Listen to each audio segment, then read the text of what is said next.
Welcome everyone to another Learning Rebels Coffee Chat. And today we are talking about evaluating training impact. We appreciate everybody being here with us and having these conversations because this is how we all learn and grow from each other. This is going to be a very interesting conversation, I suspect. It helps me think about things in an entirely different way. Sometimes I come into these conversations thinking that the conversations are going to go in a certain direction and you all never fail to take it in a direction that I didn't expect, which is always fun. That's the fun thing about it. When we put together a training program, oftentimes we don't think about how are we going to measure that level 3 or level 4. And we don't think about it until we come to the conclusion of the program. Either we have concluded developing it or we have already implemented it. When we start thinking about how we're going to measure it at that point, it's almost too late, isn't it?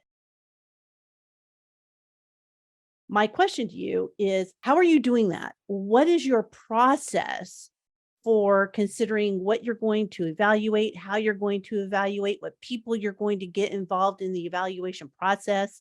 How is that all working for you? My company is relatively new. I mean, we're not new, but we're kind of new in terms of setting up our own training department.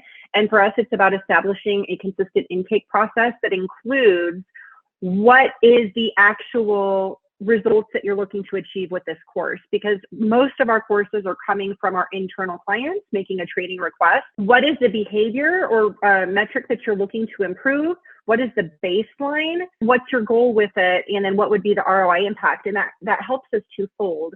It helps establish what is the data, where is the data coming from, who is pulling it, or what system does it live in, what is the goal of this class, and it also helps us prioritize because we have limited resources. So is this a training project that is going to prioritize high and we need to get it done ASAP, prioritize low, or is it not even something that we want to take on? Because at the end of the day, the company has these larger objectives that we all need to work towards, and a lot of training requests come in that are nice to have, and those are the ones that are the hardest to measure. Yes, and that sounds very familiar. How many of you have intake forms like that? I just started. I told them, look, we need to have an intake form and we need to be asking our stakeholders and a manager, what does success look like? How will we know that this training program actually did anything? Now, I do a lot of compliance training, which is a really hard kind of thing. It's kind of hard to measure that people didn't do something. But when they do, like we've had 0 reports to the hotline. Maybe we need a speak up training and see, because really 1,000 people and 0 reports? Well, I don't know. It just doesn't sound right. Everybody's ethical. Nothing bad is happening. Compliance, I think, is difficult, but when we're doing real training, I want to know, were there 50% more applications? Were there 50% more complaints? How do we know that people are using this correctly? Do you want less calls to the IT help desk? Yes. And so my question, Jessica, is who is making the decision as far as which projects get accepted, which do not? We have a department that does project management for a lot of things, training included, and then we have performance consultants. So they manage the projects and they also liaise between training design, training delivery, any vendors or contractors we use, and our internal clients. And so that decision is made pretty collaboratively with a lot of discussion. The more data that we have, the easier it is to make those decisions, but it's done in partnership with the requesters. And so if you tell somebody this project prioritizes medium, you have to be able to demonstrate why. Having a form that says, who is the audience? How many people is this? What's the metric we're hoping to impact? And who are the champions, right? If Joe Schmo over in some, team is a champion versus, an executive level leader, sometimes that'll bubble something up even if we want to have that solid ROI on those metrics, but the prioritization is a combination of things, and it can be done by really anybody who's making the decisions in the training org. I know different organizations are set up different ways, but it's not going to be your designers. It's more likely to be like your performance consultants or project managers that do that. Heather, the need for speed with business changes can often trump a good intake form or needs analysis, which is true. You got to do what you got to do. And that may impact how you go about deciding which training programs rise up to the top of the priority list, but it shouldn't impact how we're going to ultimately evaluate its success, right? So when we think about measuring that success, how are we connecting lessons to learning to action from a business perspective? For our leadership development program, that is our biggest program that we do a program evaluation on. It's taken many years to try to turn the perception of just needing to look at like the butts and seats, which is not really an accurate measurement of growth. There's been needing to advocate for that and get individuals to understand that this program is stable, it is mature. We have demonstrated sustainability for the last decade. We have a pre and post assessment measure set up. So with a pre and post assessment measure, we can identify the competency growth from the beginning to the end, especially when we aggregate it to the broad competency itself versus the itemized questions. And then we can even aggregate it across the entire program itself. So the program itself has actually shown both practical and statistical significance growth, which is quite cool. The only monetary funding that we get for this program that is actually easily trackable is our contracts for in-person deliveries. So what we've been able to do is utilizing the data that's in our LLMS to see how many training opportunities in average over this period of time does someone attend. And we use that number to go, okay, so if our contract is $1,000, let's say people are attending 2 trainings on average, and there are 10 people in the program. So dividing 1,000 by 20 equals how much it costs to send each person per training. That gets us our butts and seats contractual investment.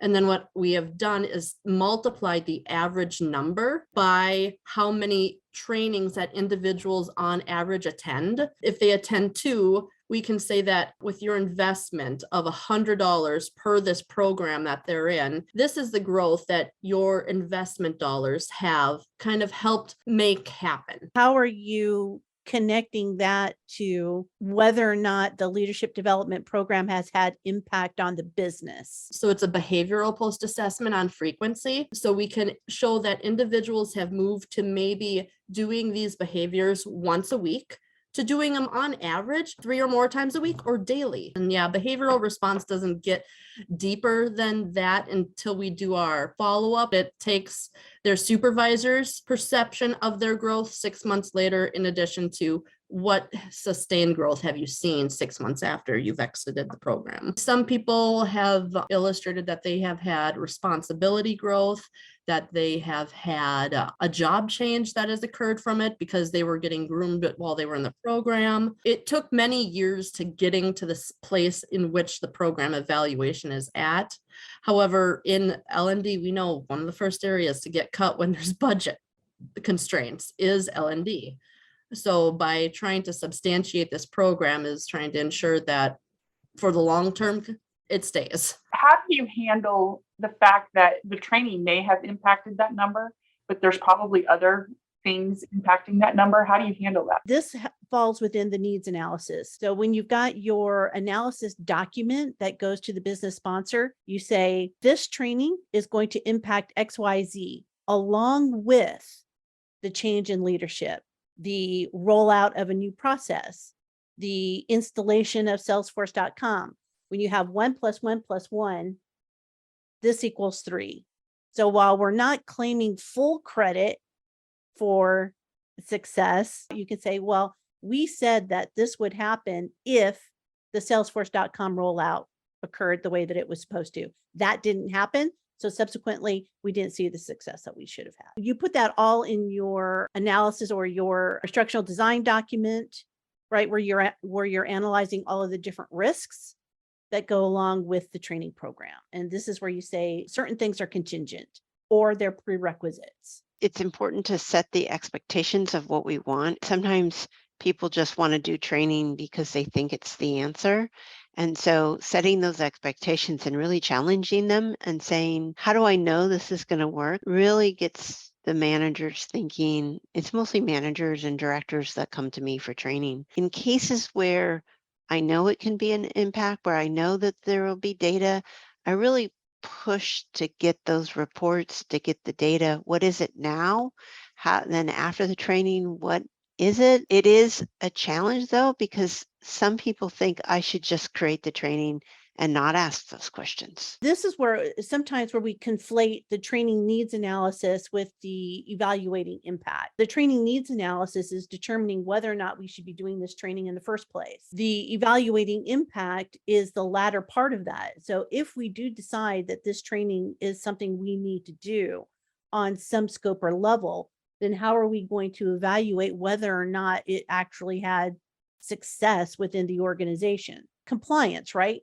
We all have safety classes. Okay, so now what's the business impact? I do the emergency response training for a large utility company. We've got 400 upper management employees or management employees who need to be able to implement our emergency response plan. We work backwards. When they walk out of there, what do they need to know when they walk out of here? What are the most important things they need? We started out doing pre-post test, found out that didn't work because our training department, for lack of a better way of saying, was probably a little too lazy to do the real true follow through to get the comparison between the pre and post. So they weren't following up and doing what should be done. So what we did is we went to a pre-introduction. This year, we actually have our president of our company giving an introduction to the group to tell them how important this is to the company and to them and to our customers. And then what we do is we have the training and we have a post assessment, but then we also do a survey, a 2-part survey. The first 8 questions of a 12-question survey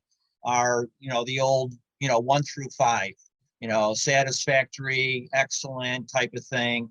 And then the last 4 questions we use are open-ended questions where they have to actually fill in what it is that they either gained from, what can we do to improve and all that. We really do look at working that thing backwards. This is the way any training program should be handled, reverse engineering it and beginning with the end in mind. So when you've got those two things together, the propensity for success increases. And that's what we're looking for. You see greater growth, right, in people. You see them moving up within the organization.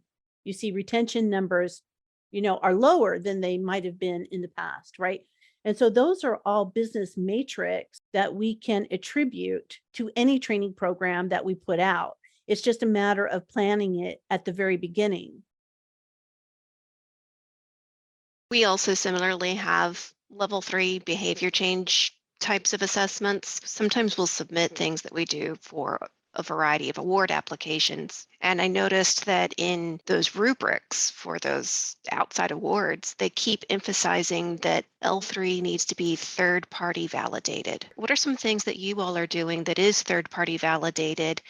Because the only thing I can think of is manager observation. We do say that it needs to be third party observed. And a lot of times I even kind of am on the cusp of whether or not management observation is valid. You have the halo effect happening here. Regardless of who you are or where you are, we still have biases. There are people that we inherently like more than somebody else, or we appreciate somebody's work more than another. When we do that manager type of observation, we may put a halo over someone versus not so big of a halo over somebody else. And then that management observation becomes skewed. How do we handle that? I've been speaking with some contractors who've been talking to me about immersive simulations and how to measure behavioral changes for that person. So it's not about what they say they do, it's about what they do when put in that situation. And if you can find a way to score those, you can put them through that simulation before the program and after the program to see if there's an actual behavioral shift. I think we all think we're pretty smart people and make great decisions. And if I look through a multiple choice test, or if I'm taking a survey, well, I can see what the desirable decision is going to be. So I'm going to select, oh yeah, I do that. I do that all the time.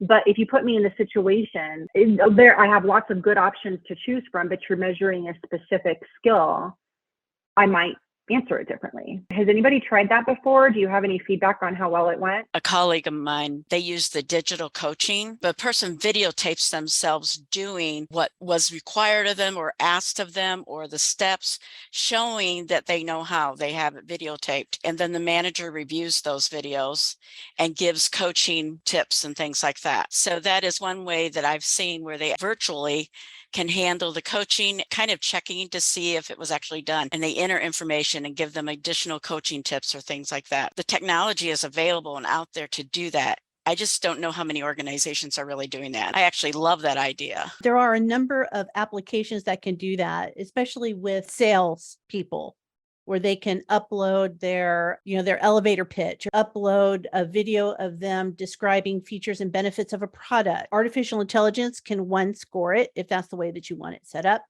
or you can have a unbiased third party like somebody from the L&D department, or peer-to-peer type of evaluations as well, where people can listen and give their comments and give their feedback. Level 3 is all about whether or not they are using the skills taught in the training, versus level 4, which is whether or not we're having real business impact. We think about who is actually measuring that level 3. Is it independent work observation? When you go to the airport, you might see somebody walking around and watching somebody with a checklist, and that's because they're putting them through a rubric.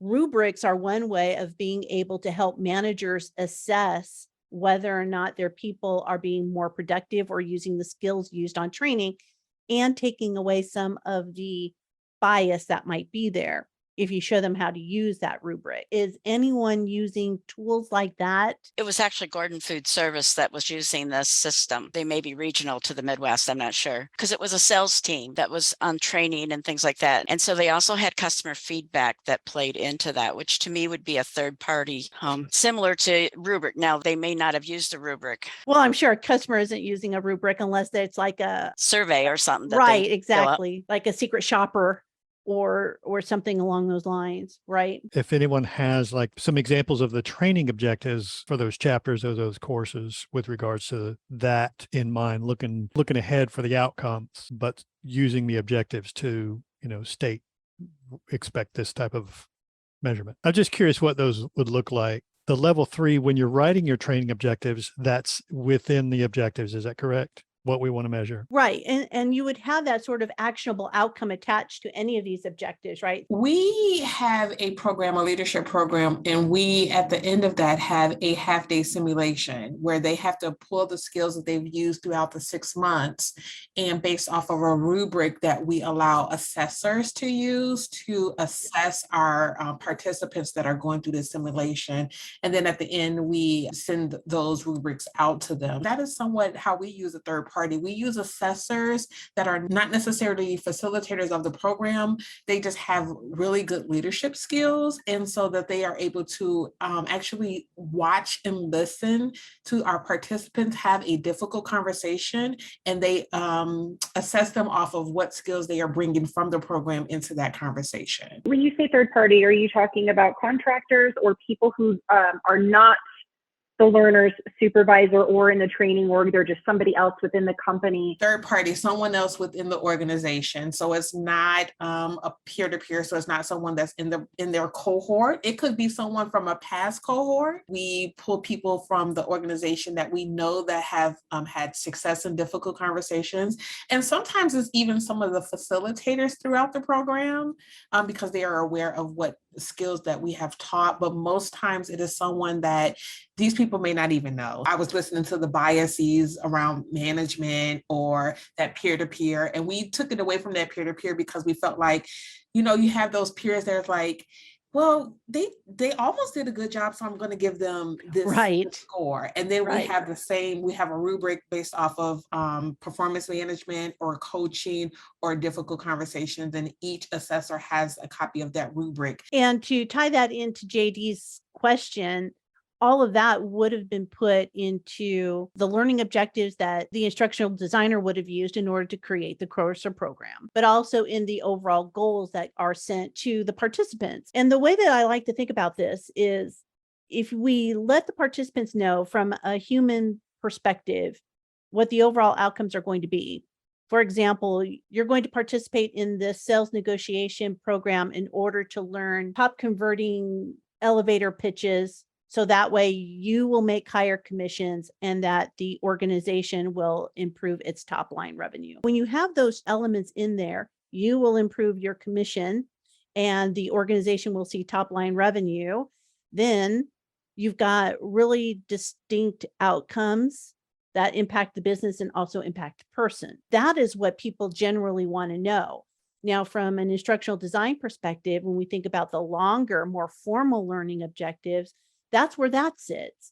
So by the end of this class, the participant will walk away with 5 different elevator pitches to be able to connect with their customers to handle any objections they may have about the product, right? Those are the sorts of objectives that might be hidden, but those are our guidelines. What other sorts of matrix are you looking for or that you use to support the training programs that you currently have? We have a lot of these training programs that don't have the evaluation built into them. I went to a training magazine webinar. They talked about predictive questions. And so I've been trying to implement those into our surveys. The one that seems like the most universally applicable is a learning game score. So you ask, what did you know before the training? And now that you've had the training, what do you know after the training? And you get kind of a difference and see if they've learned anything or feel like they've learned anything. That's been useful to give numbers to our training. I don't know how solid the information is, but it is a number, which is not something we've had in the past. Right.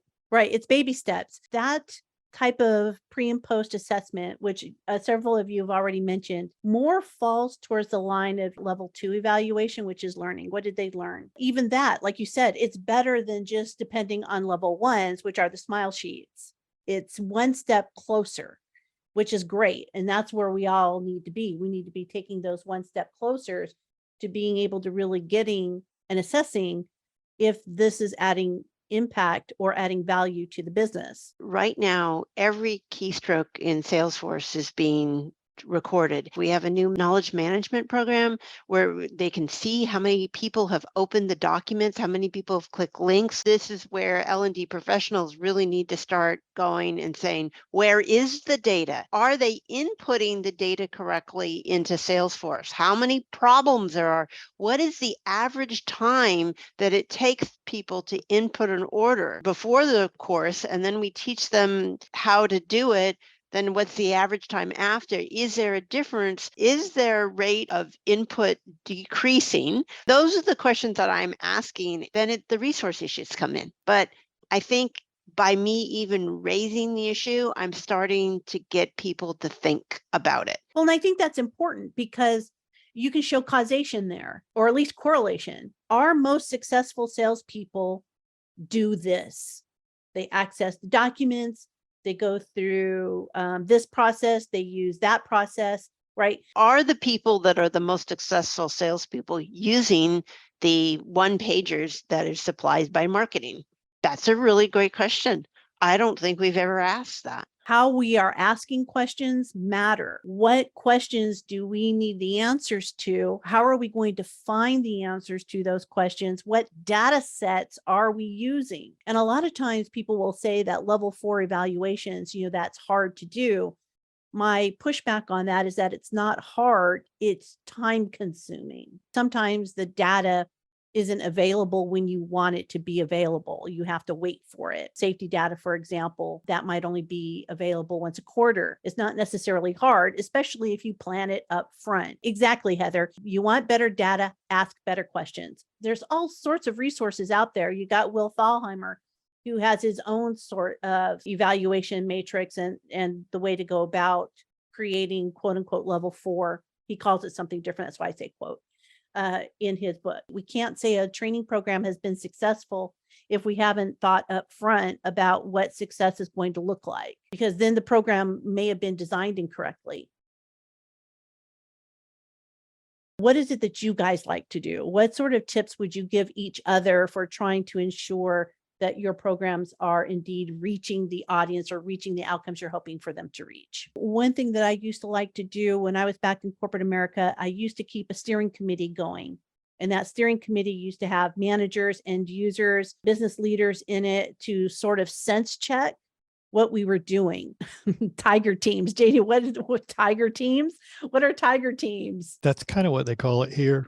So we'll get a group of influencing individuals together and just talk about what objectives do we want? What do we want to look at? Where is this training going and why are we doing it? That needs analysis with people who can understand where we want to go with it and then tie it back to some type of organizational directives, mission, vision, values, that type of thing, or even performance competencies. It helps me because I just started here, so I'm still trying to get my arms around the culture and the organization and things like that, my boundaries, where I can go, what I can say, where I can, say it and things like that. So they help a lot. I think if we just have a conversation, because you don't know what's going to pop up in the middle of a conversation where you're like, ooh, I didn't know that was an issue. Oh, okay. I've learned something new today. For post-course survey, because we use SurveyMonkey, I create the QR code and I put the QR code at the very end of the course. So on the last page, our company is very data focused. So I kind of tie into the culture that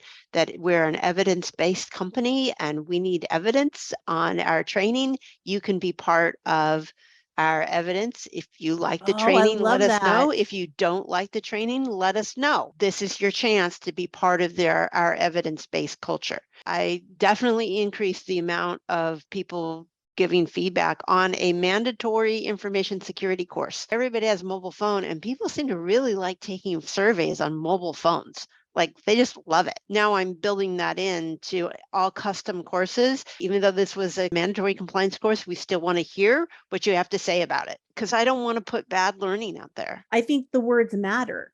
And the fact that you said that we are an evidence-based company and the information you're providing me with is evidence-based data, I think that says something.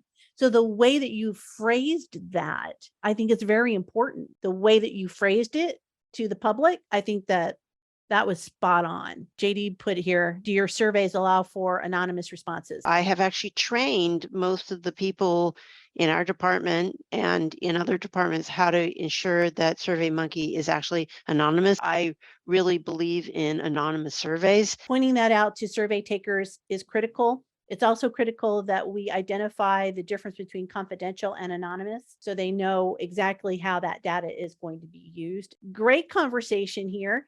Thank you everyone for sharing all of your ideas and your tips and what you're doing for surveys and what you're doing for evaluations. Very helpful, I'm sure, to everybody who is on the call. So thank you, everybody. I hope everyone has a great weekend.